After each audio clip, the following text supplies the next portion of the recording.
You may wonder why I put education so early in this series. I value education highly. Just a generation of propaganda can destroy a nation. We saw this with the rise of fascism prior to World War II. And within the communist bloc, the ability to standardize the training of all the citizens is a tremendously powerful tool delegated to government, a more powerful tool than one can morally wield. My wife and I homeschool our younger kids. Up until last year, we homeschooled them all. While I understand the pressure it puts on a family to train children in mathematics and literature, I would certainly recommend it to any family that can afford to. However, not all families are ideal settings like the Waltons. Many families have single parents, or both parents have to work to support their needs. Moreover, there are people who do not have the self-discipline or capability to be responsible for the education of their children. As the education of a child affects society,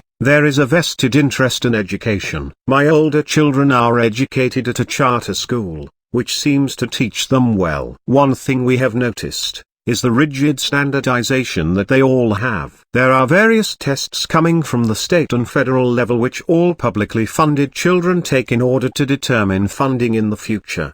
Herein lies the problem. These tests are so rigid in what is being taught that it creates an atmosphere in which propaganda is easily propagated. Science classes become politicized. Even as a hypothesis, the concept of man-made global warming is taught as gospel truth. Required reading in literature classes such as The Scarlet Letter denigrate religion, Lord of the Flies cast doubt on self-governance, and poets like E. Cummings who project poems like distorted modern art are celebrated while others like Walt Whitman are ignored. That would be fine on a small scale, but doing it nationwide, nobody gets another perspective. Latin disappears from anyone's knowledge. Creating a society wherein everybody knows the same thing simultaneously creates a society where nobody knows another thing. The knowledge of the founding of the United States is quickly depleting. Now the masses think what they have taught, that they were just a bunch of power-hungry rich white men.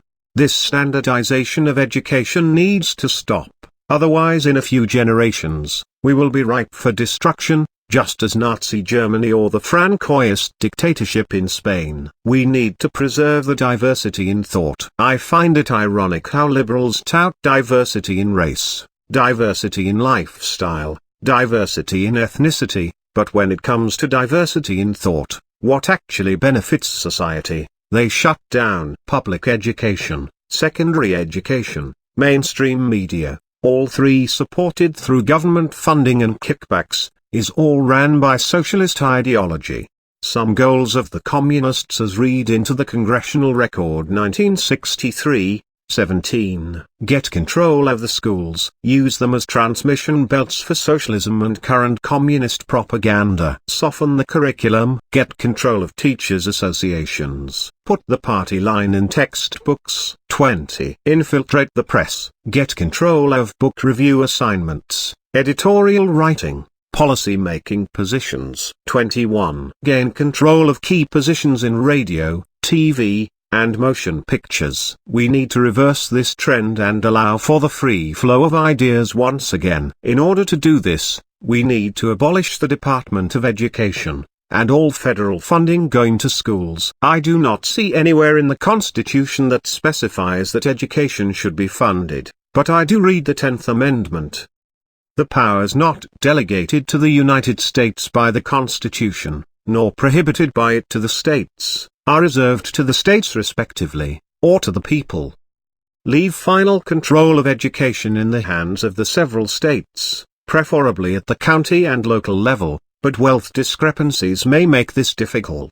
Testing may be fine, but more for advertisement purposes of the individual schools. If a certain school decides Latin is a worthwhile pursuit, having standard tests that decide funding will prohibit that. Conclusion: government should exist to maximize the freedom of the individual. Living in a tyrannical dictatorship would not be the most pleasant thing, but neither would living in a road warrior style of society where anarchy is rampant. Education is just one facet of this same idea that I may expand upon in the future in some other venue. Let the individuals govern themselves as much as possible.